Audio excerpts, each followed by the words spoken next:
지금으로부터 약 35년 전에 하나님께서 이제 갓 30을 넘긴 젊은 전도사에게 감동을 주셨습니다. 그리고 이곳 안산에 주님의 몸된 교회를 세우게 하셨습니다. 그 전도사님 가정과 더불어 세 가정이 시작한 그 작은 교회는 처음부터 말씀 안에서 비전을 찾았습니다. 빌립보서 2장 15절 말씀, 빛들로 나타내며, 여기에서 두 글자를 따서 우리의 비전 삼고 빛나 교회라고 이름했습니다. 그리고 지나온 35년 동안 그 빌립보서의 말씀을 붙들고 여기까지 왔습니다.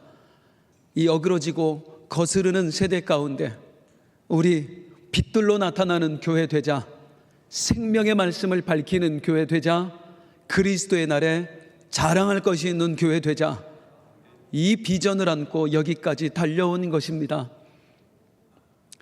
그렇게 달려온 우리 교회, 그 비전을 놓아버릴 뻔한 수많은 위기들이 있었습니다. 아니, 비전이 아니라 아예 교회가 문을 닫을 뻔한 위기들이 있었습니다. 그럴 때마다 우리 온 성도 함께 하나 되어서 교회를 위해 기도했고요, 함께 하나 되어서 영적인 싸움을 싸우며 교회를 지켜냈습니다. 그런 교회가 우리 안산 빛나 교회입니다. 이제 원로 목사님 은퇴하시고 제가 새롭게 담임을 맡으면서 2024년의 시작을 우리 교회의 비전이 담겨 있는 그 빌립보서 말씀으로 주일날마다 함께 묵상하고 있습니다. 우리의 비전 잊지 말자는 거예요. 우리의 정체성 또 한 번 되새기자는 것입니다. 그렇게 전해왔던 빌립보서 말씀, 오늘 창립 35주년을 맞는 이날에 드릴 말씀은 그리스도의 날에 자랑할 것이 있는 사람들, 두 번째 말씀입니다. 바울은 빌립보 교회 성도들을 향해 호소했습니다. 사랑하는 성도님들, 우리 빛들로 나타나는 사람들이 됩시다. 생명의 말씀을 밝히는 사람들이 됩시다. 그리스도의 날에 자랑할 것이 있는 사람들이 됩시다. 그러면서 그런 삶의 모델이 되는 세 사람을 우리에게 소개합니다. 바울이 소개했던 그리스도의 날에 자랑할 것이 있는 모델, 첫 번째는 자기 자신이었어요. 바울은 뭐라고 말씀했지요? 17절에 보면 시작, 만일 너희 믿음의 제물과 섬김 위에 내가 나를 전제로 드릴지라도 나는 기뻐하고 너희 무리와 함께 기뻐하리니. 내가 나를 전제로 드릴지라도, 여기에 담긴 의미는 두 가지였습니다. 짧게 말씀드려, 하나는 염려였어요. 빌립보 교회 성도들이 감옥에 갇힌 바울을 위해 기도했거든요. 제발 무사히 석방되게 해주세요. 절대로 사형당하지 않게 해주세요. 그 성도들이 만약에 내가 사형당하면 얼마나 낙심할까 해서 이 말하는 겁니다. 나를 전제로 드릴지라도, 성도님들, 내가 순교의 제물이 될지라도 절대 낙심하지 마십시오. 이건 나의 기쁨입니다. 나는 순교하는 게 기쁨입니다. 그 말 전하는 겁니다. 또 나를 전제로 드릴지라도, 여기에 담긴 의미 두 번째는 호소였습니다. 빌립보 교회 성도들 당시에 분란이 있었어요. 서로 주인공 되고 싶어서 싸웠던 거예요. 그들에게 하는 말, 나를 전제로 드릴지라도. 제사에 있어서 전제는 주인공이 아니라 조연이었거든요. 바울은 자기 자신의 사역, 자기 자신의 인생을 조연이라고 표현하는 거예요. 그러면서 무슨 말을 하는 겁니까? 여러분, 그리스도의 날이 옵니다. 그날 우리가 주님 앞에 섰을 때에, 주님, 내가 한평생 주인공으로 살았어요. 이게 과연 자랑거리가 될 수 있겠습니까? 오히려 예수님처럼 낮아져서 조연으로 산 것, 그것이 진짜 그날의 자랑거리가 될 것입니다. 이 호소를 하는 거예요. 그래서 그리스도의 날에 자랑할 것이 있는 인생, 첫 번째 모델 자기를 이야기했고요. 이제 두 번째, 세 번째 모델을 이야기합니다. 오늘 두 번째 모델 소개해 드립니다. 그 사람은 바로 디모데입니다. 바울이 1차 전도 여행 때에 터키 전역을 다니거든요. 그러다가 루스드라라고 하는 시골 마을에 가서 복음을 전합니다. 여러 사람이 복음을 영접해서 예수님 믿게 되었습니다. 그런데 이 바울을 죽이겠다고 사람들이 돌을 던져서 바울이 돌에 맞아 죽습니다. 죽었던 바울을 하나님께서 다시 살려주시는 거예요. 참 바울 대단한 사람입니다. 죽었다가 살아나자마자 그 바로 다음 날 그 만신창이가 된 몸을 이끌고 또 복음 전하겠다고 다른 마을로 가요. 걸어서 열심히 복음을 전하고 다시 루스드라로 돌아옵니다. 나를 죽이겠다고 있는 사람들이 있는 곳으로 돌아오는 거예요. 왜?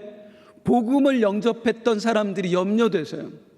그 사람들이 시리에 빠지면 어떡하지? 핍박에 굴해서 그들이 예수님을 부인하면 어떡하지? 가서 그들 붙잡아 주려고. 여러분, 예수 믿어도 핍박당할 수 있습니다. 그러나 나를 보십시오. 이렇게 건강하지 않습니까? 하나님이 우리를 지켜주십니다. 그거 얘기해 주기 위해서 다시 돌아간 거예요.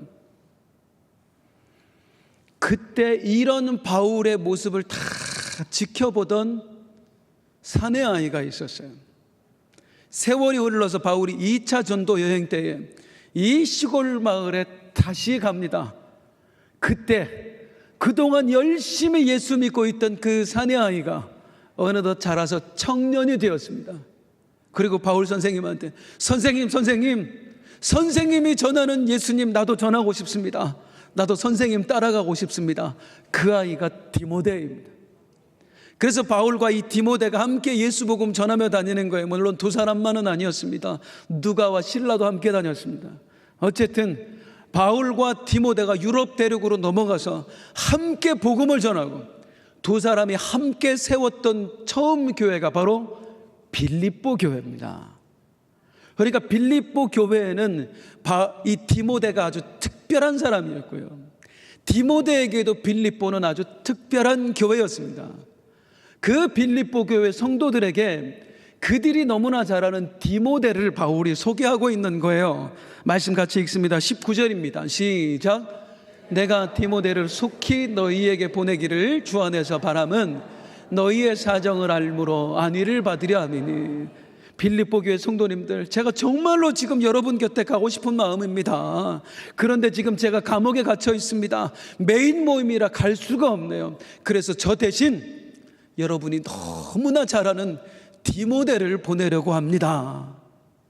이 디모데 이야기를 꺼내는 것에는 바울의 의도가 있습니다. 알다시피 말씀드렸지만 빌립보 교회 성도들이 디모데를 잘 안단 말이에요. 근데 디모데의 어떤 때를 알아요? 어느 시절? 디모데의 청년 때를 압니다. 디모데의 청년 때 부족한 게 많은 사람이었어요. 여러 가지로 흠이 많은 사람이었어요. 바울이 그 디모데를 이야기하는 거예요. 여러분 디모데 기억하시죠? 저와 함께 갔던 청년이요. 그 청년이 그때 참 부족했습니다. 흠도 많았습니다. 그런데 그 부족했던 디모데가 어떻게 바뀌었는지 아세요? 얼마나 성장했는지 아세요? 하면서 이 디모데를 통해서 빌립보 교회 성도들에게 도전을 주는 거예요. 바울이 소개하는 디모데, 그리스도의 날에 자랑할 것이 있는 사람. 첫 번째, 디모데는 어떤 사람이었느냐? 20절 같이 읽습니다. 시작. 이는 뜻을 같이하여 너희 사정을 진실히 생각할 자가 이밖에 내게 없습니다. 따라하겠습니다. 이는 뜻을 같이하여. 한 번 더. 이는 뜻을 같이하여. 바울이 말합니다. 여러분, 디모데는 나와 뜻이 같은 사람입니다. 그런데 뜻을 같이하여, 이걸 원문으로 직역하면 이런 말입니다. 그는 나와 같은 혼을 가진 사람입니다. 그냥 뜻이 같고 생각이 같고 뭐 그런 정도가 아니라 뭐가 같은 사람이라고요? 같은 혼을 가진 사람이에요. 얼마나 바울과 마음이 하나 되었으면, 생각이 하나 되었으면 이 정도로까지 표현할까요? 도대체 어떻게 이럴 수 있었을까? 디모데가 자기 생각이 없는 사람이었을까요? 몇 년 전에 저희 집에서 고양이를 키운 적이 있어요. 지금은 안 키웁니다. 저는 동물 별로 안 좋아해요. 어느 날 제 아내가 새끼 고양이 한 마리를 분양받아 왔어요. 제가 그렇게 싫어하는데 저희 막내가 외로워한다고 고양이를 데리고 온 거예요. 남편은 싫어하는데 아들 좋아한다고 데리고 온 거예요. 여자들이 좀 이런 면이 있어요. 그런데 본인도 싫어요. 본인도 동물을 별로 안 좋아해요. 그렇게 막내가 이뻐하다고. 뭐 애들이 집에 얼마나 붙어 있습니까? 아내도 싫어하죠. 다른 집도 마찬가지더라고요. 거의 비슷하더라고. 결국엔 나 혼자 고양이 데리고 노는 거예요. 불쌍해서. 그러다 둘이 정들었어요. 고양이하고. 저는 고양이를 참 이뻐하고, 제 아내는 고양이만 보면 발로 찹니다. 저리 가라고. 그러니까 얘가 귀신같이 알아요. 자기 이뻐하고 싫어하는 걸 귀신같이 합니다. 그래서 이렇게 초인종, 퇴근하고 초인종 누르잖아요. 초인종이 비밀번호. 제가 띠띠띠띠 제가 누르면은요, 나와 있어요. 그 앞에까지 나와 있다가 제 주변을 빙빙빙빙빙 돌아요. 좋아서. 제 아내가 퇴근하면 띠띠띠띠 누르면은요, 같이 있다가도 쏜살같이 도망갑니다. 절대로 안 나와요.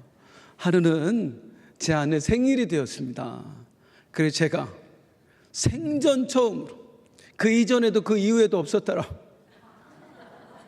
제가 구두를 사줬는데 늘 저는 세일하는 걸 사주거든요. 처음으로, 지금까지 그런 일이 없었어요. 제가 백화점 가서 정 가지고 샀습니다. 그때는 좀 그렇게 하고 싶었어요. 그래, 구두를 아내가 너무 좋아하는 거예요. 너무 세상에 그걸 막 쓰다듬고 고맙다고, 너 이렇게 비싼 걸 사왔냐고 고맙다고 좋아하는 거예요. 그걸 옆에서 다 지켜보는 놈이 있었죠. 그 고양이 놈이 지켜보고 있는 거예요. 근데 우리 아내가 그걸 계속 쓰다듬다가 이제 잘 때가 돼서 이제 현관 앞에 딱 내려놓고 내일 신어야 되겠다. 그리고 자고 새벽에 나왔더니 다 긁어놨어요. 새 구두를 다 긁어놨어요. 재밌는 건 다른 건 하나도 안 건드려놨어. 제 아내 것만 건드려놨어요. 이야, 고양이도 생각이 있습니다. 하물며 짐승도 가지는 생각을 사람이 못 가져요? 내 생각이 없어서 바울과 함께 했을까요? 아유, 바울이 그만큼 대단하잖아요. 대단한 사람이니까 당연히 바울에게 맞춰줘야죠.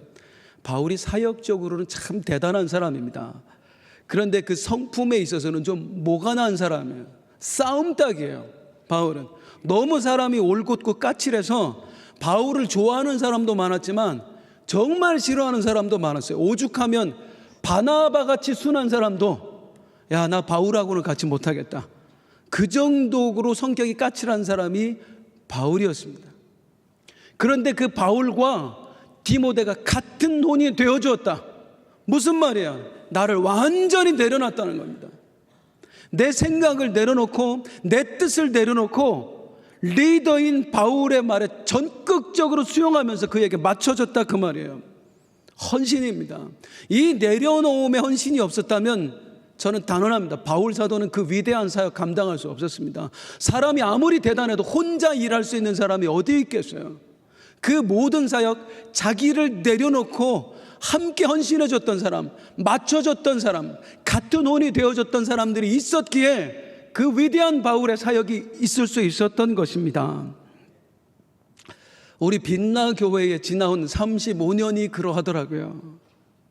우리 사랑하는 원로 목사님께서 늘 하셨던 말씀이 어떤 말씀이에요? 성도님들, 30대 초반에 개척한 그 젊은 교역자가 뭐 얼마나 잘했겠습니까? 부족한 것 투성이었습니다. 목회 경험도 일천하고 사회 경험도 많이 없는 제가 참 허물도 많고 실수도 많았습니다. 그런데 우리 어르신들, 경험 많고 지혜로우신 우리 장로님들, 어르신들이 그 젊은 목사를 위해서 자기의 생각을 희생하셨습니다.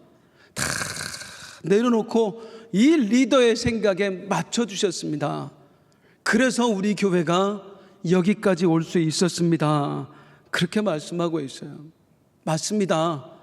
우리 안산 빛나교회 지나온 35년 동안 별다른 잡음 없이 여기까지 올 수 있었던 것, 이렇게 복된 은혜 맞을 수 있었던 것, 여러 성도님들, 특별히 우리 어르신들께서 디모데가 되어주셨기 때문에 가능한 일이었습니다. 왜 허물이 안 보였겠어요? 왜 실수하는 게 안 보였겠어요? 저렇게 하면 안 되는데 하는 생각이 왜 없었겠어요? 그런데 다 내려놔 주신 거예요. 그리고 응원해 주신 거예요. 또 실수하면 그걸 본인들의 허물로 다 덮어가 주셨어요. 그래서 우리 안산 빛나교회가 여기까지 올 수 있었습니다. 우리 사랑하는 성도님들, 특별히 우리 어르신들, 그리스도의 날에 자랑할 것이 있을 것이라고 믿습니다. 바울이 소개하는 디모데의 두 번째, 그리스도의 날에 자랑할 것이 있는 모습, 20절 같이 읽습니다. 시작. 이는 뜻을 같이하여 너희 사정을 진실히 생각할 자가 이밖에 내게 없음이라. 따라하겠습니다. 너희 사정을 진실히 생각할 자. 한 번 더. 너희 사정을 진실히 생각할 자. 디모데는 어떤 사람? 남의 사정을 진실히 생각하는 사람. 진실히 생각하는 사람. 진짜 염려해주고 진짜 아파해주는 사람. 바울 사도의 염려가 있었어요. 빌립보 성도들이 늘 걱정되는 거예요. 나만 핍박당하는 게 아니라 저들도 핍박 속에 있을 텐데 그 핍박을 어떻게 견뎌내고 있을까? 그 모든 어려움 속에서 지금 어떻게 우리 장로님들, 권사님들, 집사님들 살아내고 있을까? 가서 손이라도 잡아주고 싶은 거예요. 또 영적인 분열의 소식이 들려와. 지금 싸울 때가 아닌데 하나 되어서 지금 영적인 싸움을 싸워야 되는데 이렇게 분열돼서 되겠는가? 손도 잡아주고 싶고 깨우쳐도 주고 싶고. 근데 메인 몸이니 갈 수가 있어야죠. 그런데 디모데가 있는 거예요. 그래, 이 디모데라면 나 대신 그 일을 해줄 수 있을 거야. 왜? 디모데는 어떤 사람이었으니까요. 남의 사정을 진실히 생각해 주는 사람, 온 마음으로 다른 사람의 사정을 이해해 주고 함께 해줄 수 있는 사람. 아이고, 우리 집사님들 얼마나 힘들까? 우리 권사님은 얼마나 아프실까? 정말로 그 마음을 가질 수 있는 사람. 이게 누구의 마음이에요? 곧 그리스도 예수의 마음이니, 우리 예수님의 마음. 우리 예수님의 마음을 디모데가 가졌던 거예요. 우리 예수님 마음에 대해서 우리 한번 잠깐 생각해 볼까요? 마가복음 6장에 보면 이런 이야기 나옵니다. 같이 읽겠습니다. 시작. 이르시되 너희는 따로 한 곳에 가서 잠깐 쉬어라 하시니 이는 오고 가는 사람이 많아 음식 먹을 겨를도 없음이라. 이에 배를 타고 따로 한적한 곳에 갈새. 우리 예수님 제자들과 함께 사역하시는데 사람들이 얼마나 많이 모여드는지요. 병자들, 귀신 들린 사람들, 말씀 듣겠다고 오는데요.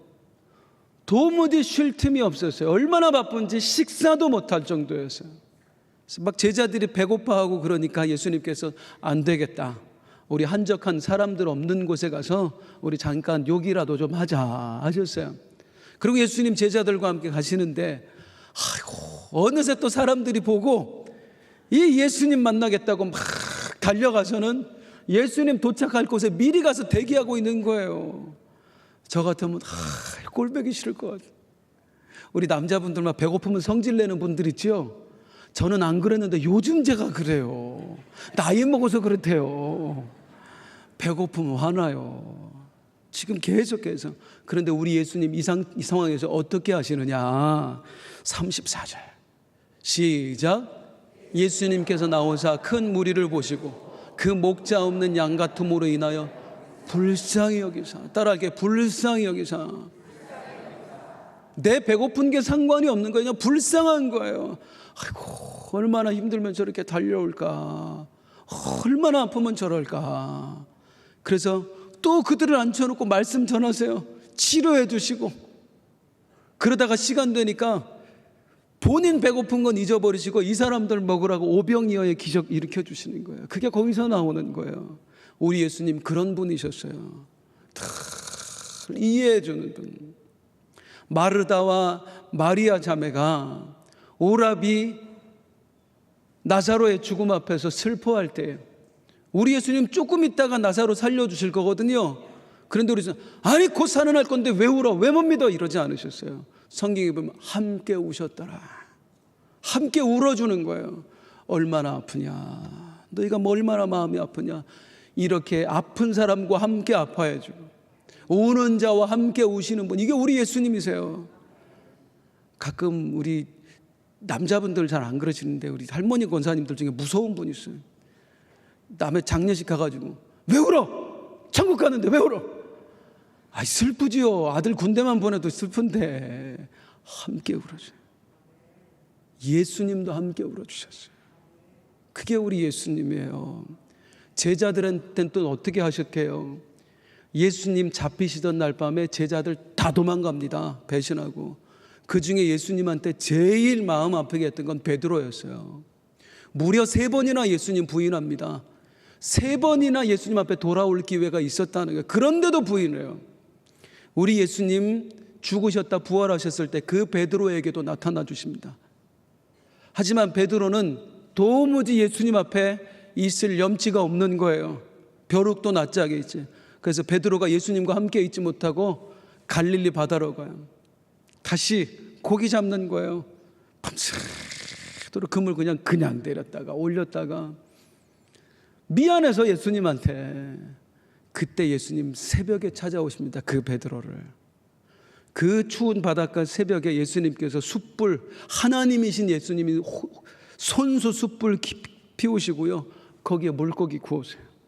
미리 준비한 빵, 뭐 파리바게트 들려오셨는지 어쩌는 모르겠습니다만 빵까지 준비해 놓으시고, 베드로 예수님 보자마자 막 헤엄쳐 와서 아무것도 못하고 예수님한테 미안해서 말도 못하고 딱 서 있을 때 예수님이 던졌던 첫 마디, 밥은 먹었냐? 너 임마 네가 어떻게 나한테 그럴 수 있어? 나한테 받은 은혜가 얼만데 네가 그럴 수 있어? 아니, 밥은 먹었냐? 일로 와, 밥 먹자. 그게 우리 예수님이에요. 내가 받은 상처를 생각하는 게 아니라 나를 배신해 놓고 얼마나 힘들었을까, 얼마나 미안했을까, 얼마나 아팠을까.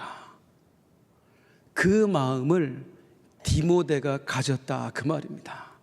남의 사정을 진실히 생각해 주는 사람, 함께 아파하고 함께 울어주는 사람. 어떻게 그럴 수 있었을까요? 디모데는 날 때부터 이렇게 착한 사람이었을까요?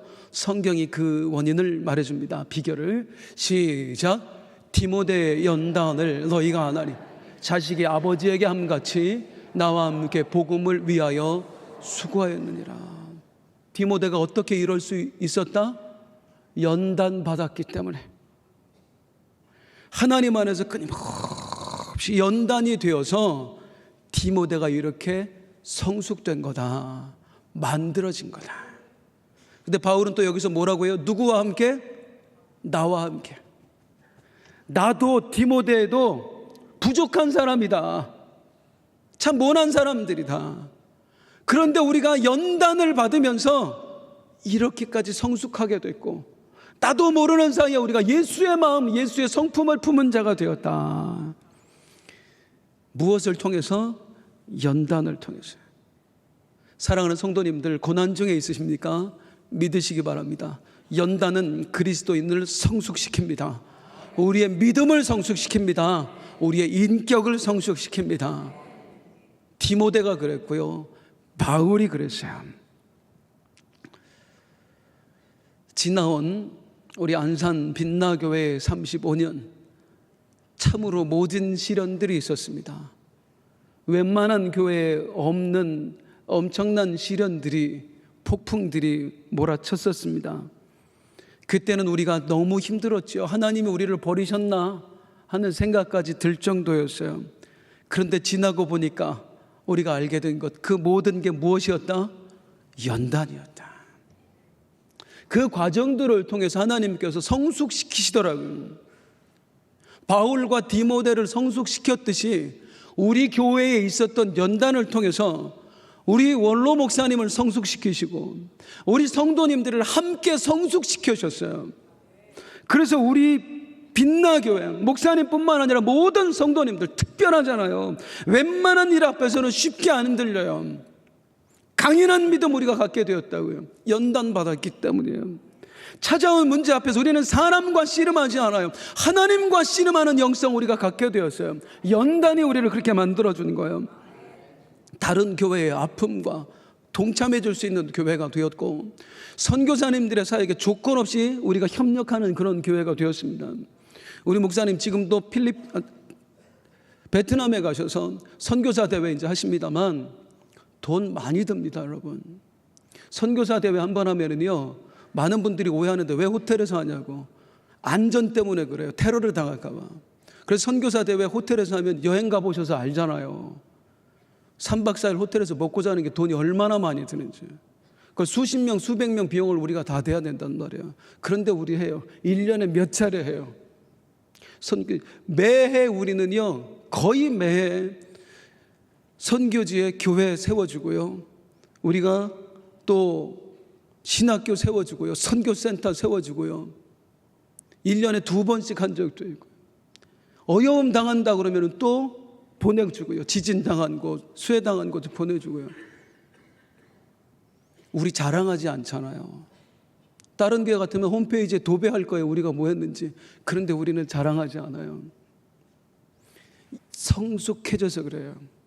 이 표현이 좀 그렇습니다마는, 하나님이 거저주신 것, 오른손이 모르는 뭐 하는 일 왼손이 모르게 우리도 거저준다, 당연한 걸로 생각하니까 우리는 자랑하지 않아요.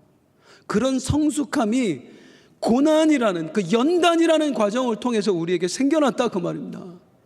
다시 한번 믿으시기 바랍니다. 고난은, 연단은 우리를 성숙시킵니다. 그래서 그리스도의 날에 주님 앞에 섰을 때 우리로 자랑할 것이 있는 사람으로 만들어줄 것입니다. 고난 두려워하지 마세요. 기대하세요. 하나님이 나를 어떻게 만들으실까 기대하세요. 바울이 소개하는 디모데, 그리스도의 날에 자랑할 것이 있는 모습 세 번째는 21절 22절 같이 함께 읽습니다. 시작. 그들이 다 자기 일을 구하고 그리스도 예수의 일을 구하지 아니하되 디모데의 연단을 너희가 안하니 자식이 아버지에게 함같이 나와 함께 복음을 위하여 수고하였느니라. 다른 사람들은 다 자기 일을 구할 때, 디모데는 어떻게 했어요? 나와 함께 오직 예수의 일을 구하는 사람이었다. 디모데는 자기 일보다 예수의 일을 구하는 사람, 모든 것에 있어서 예수님이 우선순위인 사람, 그게 디모데였어요. 바울도 디모데, 자기보다 예수님이 먼저였어요. 그렇게 살았어요. 그래서 바울이 자기의 삶, 또 디모데의 삶을 뭐라고 표현하냐면, 빌립보서 2장 16절, 빌립보서 2장 16절 같이 한번 읽겠습니다. 시작. 생명의 말씀을 밝혀 나의 다름질이 헛되지 아니하고 수고도 헛되지 아니하므로 그리스도의 날에 내가 자랑할 것이 있게 하려 함이라. 자기의 인생을 뭐라고 표현하냐면, 나는 지금 달려가고 있다. 디모데와 함께 달려가고 있다. 달려가는 사람들이 옆에 보나요? 꼬린 지점만 바라보고 갑니다. 바울은 자기의 인생을, 나는 예수밖에 없다, 어떻게 하나님 나라를 확장시킬 것인가, 어떻게 하나님을 기쁘시게 할 것인가, 어떻게 예수 복음 전에서 생명을 살릴 것인가, 이것만 바라보고 달려가는 거예요. 우선순위. 예수의 일을 구하는 사람. 제 눈에 비친 우리 원로 목사님이 그런 분이었습니다. 예수만 바라보고 달려가는 사람이야. 달려가는 분이었어요. 달려가는. 늘 보면 교회밖에 몰라요. 주님밖에 모르고 성도님밖에 몰라요. 그러니까 제가 존경하는 거예요, 그분을. 즐길 줄을 몰라요, 도무지. 어디 목사님들과 함께 어디 간다, 뭐 시찰에서 가고 뭐 노회에서 가고 뭐 어디 함께 간다 그러면은 목사님들이 하시는 얘기가 있어요. 유목사랑 같이 가면 재미가 없다고. 어디 가서 구경 좀 할까? 아, 다녀와. 난 안 갈래. 말씀 준비한다고. 그리고 같이 갈 때는 언제 가냐면은 밥 살 때 사주러 가는 거예요. 이렇게 사셨어요. 즐길 줄도 모르고 그냥 주님만 바라보고 교회만 바라보고 사셨어요. 그런 목사님한테 제가 말씀드려요. 목사님, 이제는 좀 즐기세요. 제발 좀. 목사님 그러셔도 돼요. 한평생 못하고 사셨으니까 이제 좀 즐기세요. 그런데 그게 잘 안 되시나 봐요. 안 되시나 봐요. 아니, 누가 원로 목사의 다음 사역이라는 그런 말을 합니까? 원로 목사는 사역이 아니에요. 은퇴한 거지 무슨 사역이에요. 근데 본인 스스로가 사역이라고 생각해. 본인 스스로가. 그리고 또 뭔가를 할 게 있을까? 뭐 베트남, 튀르키예, 뭐 태국, 필리핀. 제가 힘들어 죽겠어요. 나도 나중에 그렇게 해야 될 것 같아서. 전 좀 즐기고 싶거든요, 은퇴하면. 근데 못 그러세요. 그리고 어쩌다 즐기시면 눈치 봐요. 우리 성도님들 혹시 오해하지 않을까? 나 이래도 되는 걸까? 아이, 좀 그러지 말고 그좀 하시라고. 평생을 수고했는데, 주님밖에 모르고 살았는데 누가 뭐라고 하든 상관없이 그냥 즐기세요, 목사님. 근데 그게 아직도 어려웠어요. 그래서 우리 성도님들께 제가 부탁드립니다. 우리 원로 목사님 좀 같이 좀 놀아주세요. 좀 놀아주세요. 진짜로, 진짜 드리는 말씀이에요. 진짜로요. 우리 원로 목사님만 그런 게 아니죠. 우리 빛나 교회의 성도님들, 이게 한 번 한 번 얼굴 뵈면 사실은 다 그렇게 사셨던 것 같아요. 처음 우리 빛나 교회가 개척할 때, 뭐 지금 4월 첫째 주를 우리가 창립 기념일로 지키고 있으나 원래는 그 전해에 12월에 처음 예배를 드렸습니다. 그리고 창립 기념은 그 다음 날짜를 다시 정한 거고요. 그러니까 제가 고3 때 개척했습니다. 그 뒤로 이렇게 봐왔던 우리 성도님들 정말 눈물이었어요. 그 목사의 그 성도. 원로 목사님 교회 건축해도 단 한 번도 뭐 이렇게 하세요, 뭐 해서 뭐 하세요 막 그렇게 강조하신 적 없거든요. 근데 우리 성도님들 아름아름 교회 지금 어렵단다, 중도금 내야 된다 하면은 참 눈물 나죠. 자기의 집을 팔아 헌금하신 분들, 땅을 팔아 헌금하신 분들, 상가 하나 있는 거 그거 헌금하신 분들. 어떤 분은 남자분들 그 로망이 몇 가지인데 그 중에 하나가 남자분들 승용차 참 좋아하시잖아요. 승용차 평생에 수고하고 애써서 가난한 시절 보내고 그분이 고급 승용차 딱 사셨어요. 얼마나 좋아했는지 제가 기억납니다. 교회 건축 중이었는데 교회 어려운 것 같으니까 몇 달 만에 그 승용차 팔아버리더라고요. 그리고 할부금 갚아가면서 몇 년 동안 할부금 갚아가면서 교회 트럭 타고 다니셨어요. 그런 분들. 또 어떤 분은 암에 걸렸는데 자식들이 엄마 수술 받으라고 모아서 준 그 수술비 다 헌금해 버렸어요. 아, 어떻게 그래요? 감사한 것은 하나님이 수술 안 받고도 치료받게 해주셨습니다. 기적을 베풀어 주셨어요. 그런 분들 수두룩해요. 제 눈에 담고 제 가슴에 담겨 있는 분들이 있어요. 교회가, 주님의 나라가 우선순위였던 분들이요. 헌금뿐만이 아니에요. 우리 성도님들이 안산, 지금이야 그렇지 않습니다만은 불과 15년 전, 20년 전, 30년 전만 해도 진짜 힘든 분들 와서 사실 때입니다. 그때는 뭐 5일 근무 아니잖아요. 2교대, 3교대. 토요일 날 밤 늦게까지 야근하고 주일날 와서 일부 성가대. 끝나면 주차 봉사. 바로 가서 식당 봉사. 교사. 그렇게 당연히 해야 되는 줄 알고 10년, 20년, 30년 넘게 사시는 분들. 제가 주일날 어쩌다가 아주 일찍 올 때는 한 6시쯤 온 때도 있는데 그때는 아마 아무도 없을 거야 하고 오는데 세상에 6시 좀 안 돼서 왔는데요. 이미 주차위원들 다 와서 정리해 놓고 기다리고 있더라고요. 그 추운 날 얼마나 눈물이 나는지. 예수가 우선순위였고 교회가 1순위였고 그 바쁜 분들이 교회 무슨 일 있다고 하면은 일 놔두고 와서 교회 와서 일 처리 먼저 하고 수해 나면 교회 와서 먼저 돌아보고 그 다음에 자기 집 가시는 분들, 그분들 가득. 그게 우리 안산 빛나교회였어요. 예수의 일을 구하는 목사와 예수의 일을 구하는 성도들이 하나 되어서 35년 동안 지켜왔고 가꿔왔던 우리 안산 빛나교회, 그렇게 우리가 사랑했던 교회가 어느덧 35번째 생일을 맞게 되었습니다. 여기에는 우리 원로 목사님 4분과 그리고 여러 성도님들의 헌신이 담겨 있습니다. 그럼에도 너무나 감사한 건 본인들이 수고한 것 뻔히 아는데도 우리는 생각조차 그렇게 하지 않고 오히려 뭐라고 얘기해요? 주님이 하셨습니다. 모든 공 주님께 돌려드리고 자기는 조연에 머물러 버리는 이런 이들이야말로 저는 확신합니다. 그리스도의 날에 진짜 자랑할 것이 있는 사람들 될 것입니다.